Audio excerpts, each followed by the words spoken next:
panjangnya 8.800 kilometer, 8.800 lebih kilometer ya. Jadi Bapak Ibu jangan kata sama Anita tunggu di sini ya, saya mau ke ujung sana lihat-lihat. Kalau tunggu Anda pulang, saya sudah jadi nenek tua. Karena itu 8.800 lebih kilometer ya. Pakai pesawat terbang ke situ pun perlu 3 jam setengah atau ya lebih kurang. Mana mungkin kita jalan kaki menuju ke sana ya, tidak mungkin ya. Jadi kita bagaimana pergi, bagaimana kembali jalan semula ya. Yaitu masuk dari mana harus keluar dari sana, jangan jalan terus. Jalan terus ke tempat dalam gunung ya. Ada binatang yang garang juga ya. Yaitu Great Wall dia bukan sekarang sudah putus ya, karena sudah ribuan tahun.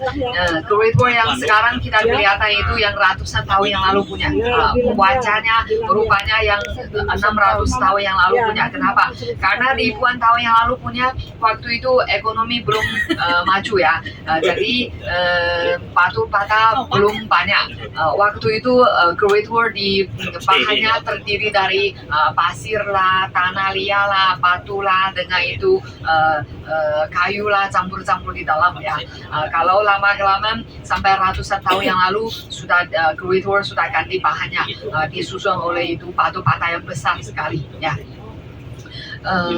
Jadi yang ribuan tahun yang lalu punya masih ada, tapi di dalamnya sudah dibungkus di dalam, Jadi sekarang kita lihat Great Wall wajahnya yang 600 tahun yang lalu punya. Cuma dinasti yang terakhir, karena tidak peduli tembok besar, tembok besar itu terlantar pada dinasti yang terakhir. Karena dinasti yang terakhir itu orang Manchuria yang berkuasa. Orang Manchuria dia kampungnya di utara Beijing. Mereka sudah menang masuk ke dataran selatan.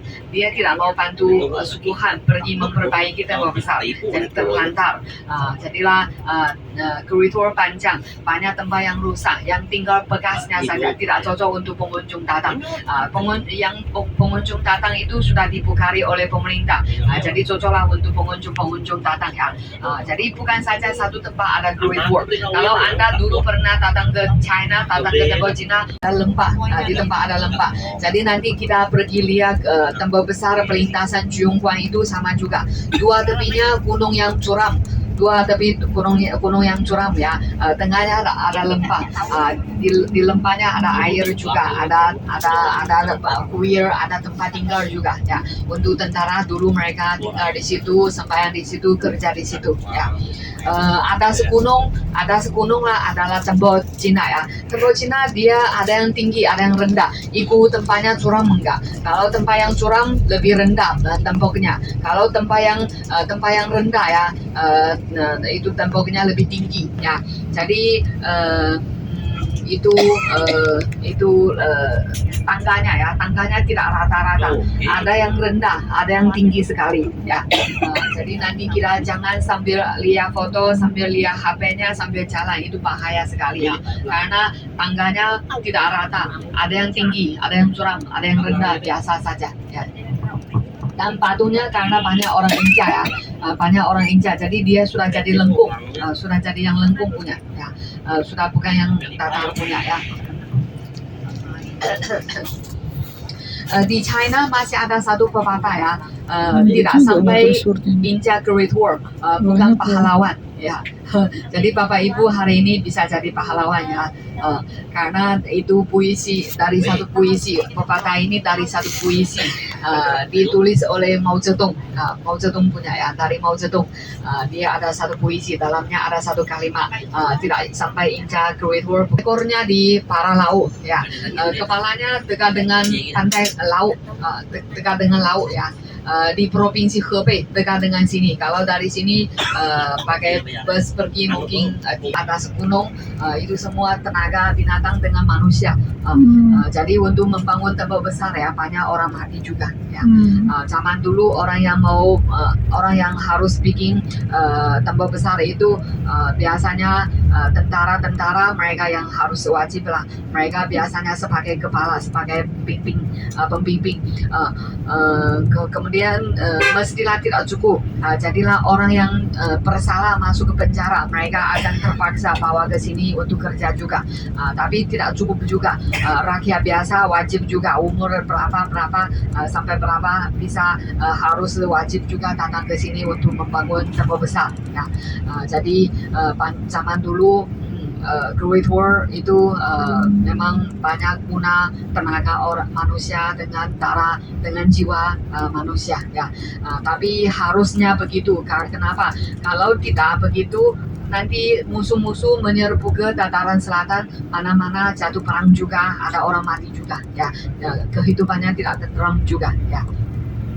Jadi tentang membangun tembok besar ya, sejak zaman dulu ribuan tahun yang lalu sampai sekarang masih tetap ada satu cerita yang populer, namanya Meng Jiangyu, nangis di Great War. Ya, Meng Jiangyu suatu perempuan ya, umur masih muda, mungkin sekitar 14-15 tahun umurnya ya.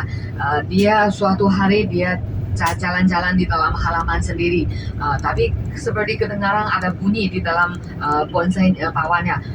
Jadi dia pergi cari-cari, akhirnya dia ketemu satu lelaki sembunyi di bawah tanamannya. Dia marah, kenapa sembunyi di sini? Apakah mau nanti malam gelap mau curi barang ke rumah kami? Jadi sebelum dia teriak, itu lelaki itu, pemuda itu kata, jangan marah ya, saya bukan pencuri. Saya karena umurnya sudah sampai ditangkap menuju ke tembok besar, untuk membangun tembok besar. Tapi saya tidak berani lah, tidak mau. Jadi saya melarikan karena banyak orang tahu menuju ke tembok besar. Sebagian orang tidak bisa kembali lagi. Karena kenapa? Karena kehidupannya susah sekali di pegunungan, sejuk, tempat tinggalnya sederhana saja, makanannya pilihan tidak banyak, dan makanannya sederhana juga. Yang tidak, kadang-kadang makan yang sejuk juga ya, bukan yang panas punya. Jadi lama-kelamaan banyak orang pergi ke sana membangun tembok besar ya, jatuh penyakit, dan akhirnya ada juga sebagian tidak tahan, akhirnya mati di situ. Sesudah mati di situ langsung kubur di sanalah, di bawah gunungnya, di bawah tembok besarnya ya. Jadi